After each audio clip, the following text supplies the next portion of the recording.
दूसरे मेहमानों के साथ जब रजनी ने अपना सामान बांधना शुरू किया तो मैंने उसे आड़े हाथों लिया। अरे भाई, ये अभी कोई शराफत है? यह तो हुआ नहीं कि 4 दिन पहले से आकर मेरा हाथ बटाती।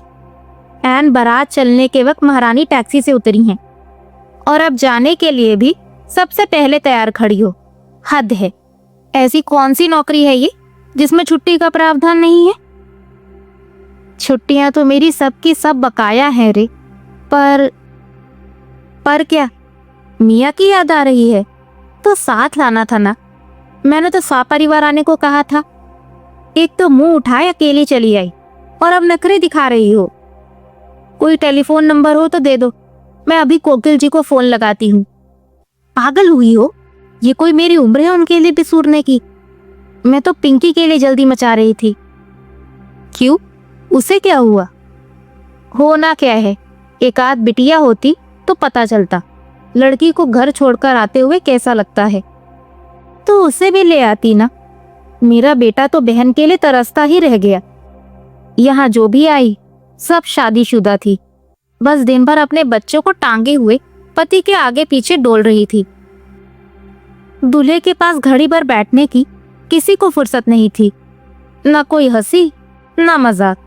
सच, पिंकी आती तो रौनक हो जाती, नेहा को भी साथ हो जाता। उसके प्रैक्टिकल्स चल रहे हैं ना, इसलिए तो साथ नहीं ला सकी।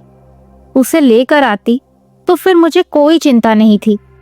तुम जितने दिन कहती मैं रुक जाती। वैसे अभी भी तुम्हारा चिंता करना फिजूल है।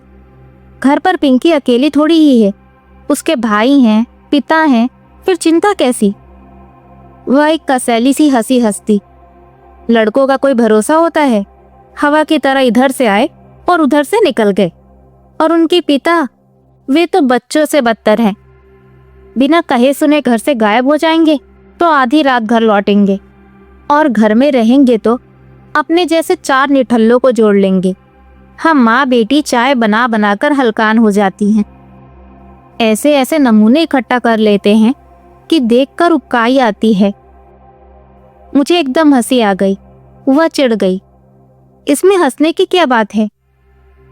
हंसने की तो बात की है। तुम शायद भूल गई कि कभी ऐसे नमूनों पर तुम जान छिड़कती थी। मुझे खूब याद है, भूलने की मोहलत ही कहाँ मिली है। एक नमूना तो जिंदगी भर के लिए गले में बांध लिया है। इसलिए तो डरती हूँ मेरा बस चले तो उन लोगों की छाया भी पिंकी पर ना पड़ने दूं। मेरा जो हुआ सो हुआ, अब उसकी जिंदगी क्यों बर्बाद हो? मैं हैरत से उसे ताकती रह गई। क्या ये रजनी बोल रही है? क्या इसी रजनी ने कोकिल जी के लिए आकाश पाताल एक कर दिया था? घर से भागकर शादी की थी उसने। घर वाले इस शादी के सख्त खिलाफ थे। कोकिल जी के विजातीय होने पर उन्हें इतनी आपत्ति नहीं थी, पर उनके कवि होने पर सख्त ऐतराज था। ऐसे लोगों को वे घर गृहस्थी के लायक नहीं समझते थे। पर उस समय रजनी ने बड़ी दिलेरी से कहा था, मैं तो चाहती ही नहीं कि वे घर गृहस्थ के चक्कर में पड़े। मैं तो चाहती हूँ कि वे दीन दुनिया से बेखबर होकर बस लिखते रहें। रही खर्च की बात, तो 2 आदमियों का खर्च होता ही कितना है? उतना तो मैं भी कमा सकती हूँ। आखिर मेरी डिग्री किस दिन काम आएगी? रजनी का वह तेज, वह दर्प कहाँ बिला गया? या तो उस पुरानी रजनी की परछाई भी नहीं लगती है, कैसी बुझ सी गई है। एक बात अच्छी हुई कि मेरे बहुत मनाने पर वह 2-4 दिन रुकने के लिए तैयार हो गई। मुझे बहुत खुशी हुई। भीड़ भाड़ में ढंग से बात भी नहीं हो पाई थी। मुझे तो लग रहा था जैसे बरसों हो गए हैं हम लोगों ने जी भरकर बातें ही नहीं की हैं। इंदौर तो मैं आती ही रहती हूँ, पर मेरा पूरा वक्त रिश्तेदारियां निभाने में ही बीत जाता है। रजनी भी अपनी नौकरी, अपनी गृहस्थी में व्यस्त हो गई है। पहले की सी फुर्सत अब दोनों के पास नहीं है। इसके बावजूद जब कभी मिलना हुआ, हमेशा लगता रहा कि रजनी में अब पहले किसी ऊष्मा नहीं रही। सब कुछ बड़ा औपचारिक सा लगता। कोकिल जी भी अब पहले जैसे मस्त मौला नहीं रह गए थे। उनके ठहाके भी खोखले लगते थे। रजनी से मिलने के बाद एक अजीब सी उदासी मुझे घेर लेती। लगता कि वह बहुत बदल गई है, पर फिर अपने मन को समझाती, समय के साथ सब कुछ बदल जाता है, मैं ही क्या पहले वाली रह गई हूँ। सच तो यह है कि हमें अपने बुढ़ापे का पता अपने हमउम्रों को देखकर ही लग पाता है। फिर भी मुझे अच्छा लगा कि रजनी रुक गई है। शायद इस माहौल में हम ज्यादा खुलकर मिल सकेंगे। रजनी का बिस्तर मैंने अपने कमरे में ही लगवा लिया था। सोचा था रात भर जमकर गप्पे होंगी, पर बिस्तर पर लेटते ही नींद आ गई। पिछले 8 दिनों में पहली बार मुझे जरा ढंग का बिस्तर मिला था। सब कुछ ठीक ठाक निपट जाने से मन पर कोई तनाव भी न था। थकान तो खैर थी ही, नींद आना स्वाभाविक ही था। रजनी भी बेसुध होकर सोती रही। मुझे तो मुंह अंधेरे उठना ही पड़ा।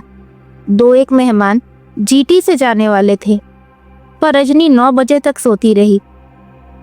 मैंने भी उसे जगाया नहीं, पर जब घर में चाय का चौथा राउंड शुरू हुआ तो मुझसे रहा नहीं गया।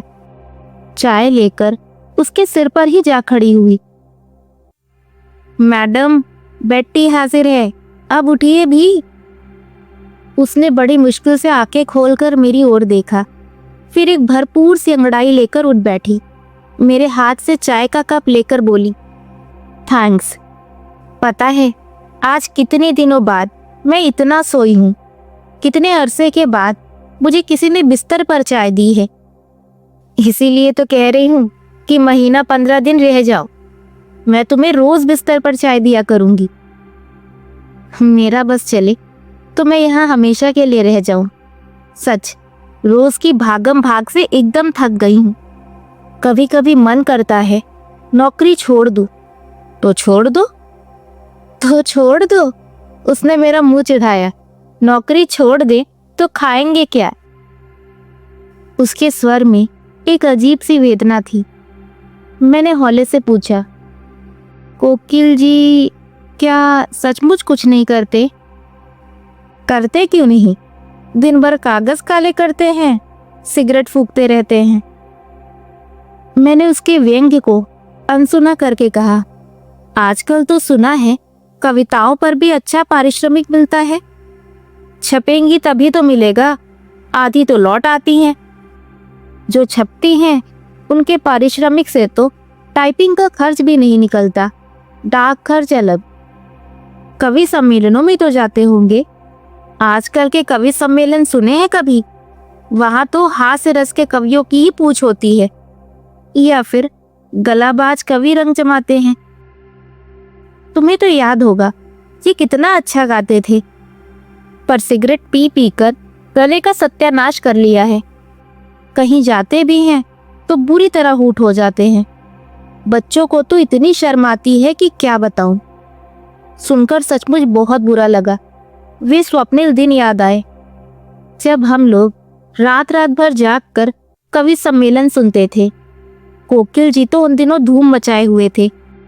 लड़कियां तो उनके पीछे दीवानी थीं, जिसमें रजनी तो मीराबाई ही बनी हुई थी। कितनी तपस्या से, कितनी मुश्किलों से उसने गिरधर गोपाल को पाया था, पर उसका स्वप्न पुरुष आज उसके लिए खलनायक क्यों बन गया है?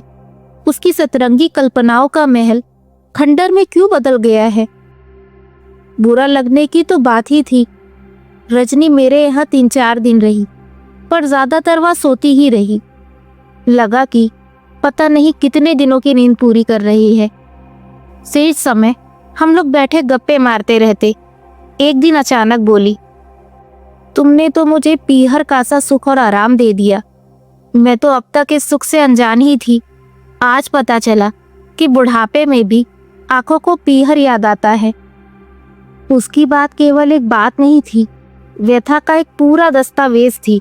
मैंने तरल होकर पूछा, रजनी, क्या अब भी वे लोग तुमसे नाराज हैं? मैं तो सोच रही थी कि इतने सालों में सुलह हो गई होगी। सुलह कहाँ से होनी थी इतने दिनों तक, जब अम्मा बाबूजी ही नहीं पसीजे तो उनके बाद तो सवाल ही नहीं उठता। भाइयों के पास अपनी गृहस्थी है, अपनी जिम्मेदारियां हैं। कोई बात नहीं, मैंने जैसे उसे संतावना देते हुए कहा, तुम्हारा जब कभी पीहर जाने का मन हुआ करे तो मेरे यहाँ चली आना। हाँ, सो तो अब आना ही पड़ेगा, पर एक बात है, अब मैं तुम्हें अपने यहाँ कभी नहीं बुला पाऊंगी। मुझे बहुत संकोच होगा। क्यों? मेरे यहाँ ना ऐसा बंगला है, ना गाड़ी है, ना नौकर चाकर है। पागल हुई हो? यह सब क्या मेरा अपना है? यह सारा वैभव तो सरकारी नौकरी का प्रसाद है। जब तक नौकरी है ये ठाठ है। वैसे हमारी औकात तो तुम जानती हो। याद है, हमने अपनी जिंदगी 1.5 कमरे के दड़बे से शुरू की थी। याद है, उन दिनों मुझे तुम पर बड़ी दया आती थी। तुम्हारी शादी मुझे बड़ी अनरोमांटिक लगती थी। रोमांस को लेकर मेरी कल्पनाएं बड़ी ऊंची थी। अच्छा, मैं घर से एकाएक क्यों भाग गई थी जानती हो? कोकिल जी के लिए ही तो। हाँ, घर तो उन्हीं के लिए छोड़ा था, पर ऐसी हड़बड़ी में शादी करने का पहले से कोई इरादा नहीं था। पर उन दिनों मेरी एक जगह शादी की बात चल रही थी। शायद मेरे लक्षण देखकर बाबूजी ने मुझे जल्दी से विदा करने का फैसला कर लिया था। लड़का बैंक में क्लर्क था। उसी शाम वे लोग मेरी गोद भरने आ रहे थे। एकाएक मुझे जैसे इल्हाम हुआ कि मैं किसी क्लर्क की बीवी बनने के लिए पैदा नहीं हुई हूँ। मेरा जन्म तो महाकवि की पत्नी बनने के लिए हुआ है। इतनी सी बात मन में आई और मैं चल दी। पल भर को यह भी नहीं सोचा कि मेरे इस तरह एकाएक गायब हो जाने से अम्मा बाबूजी पर क्या बीतेगी, घर वालों की कैसी हंसी उड़ेगी। अब लगता है किसी तरह धर पकड़कर बाबूजी मुझे बैंक वाले के साथ ब्याह देते तो अच्छा होता। 2-4 दिन रो धो लेती, फिर सब ठीक हो जाता। कम से कम जिंदगी भर की फजीहत से तो बच जाती। छी रजनी, ऐसा नहीं कहते। मैंने उसे झिड़की दी। अतीत को लेकर इस तरह सोचोगी तो तुम अपने वर्तमान को भी दूभर बना लोगी। और यह तुम्हारा भ्रम है कि उस शादी से तुम सुखी हो जाती। आज तुम अपनी मर्जी की शादी करके मोह भंग का दुख झेल रही हो। बैंक वाले से शादी हो जाती तो जीवन भर प्रेम भंग की पीड़ा भोगती रहती। हर हाल में दुखी तुम्हारा पाथेय होता, क्योंकि शायद तुम यही लिखा कर लाई थी। रजनी फटी फटी आंखों से मुझे देखती रह गई। शायद मैं बहुत कड़ा सच बोल गई थी, जिसे गले में उतारना उसके लिए बहुत कठिन हो रहा था।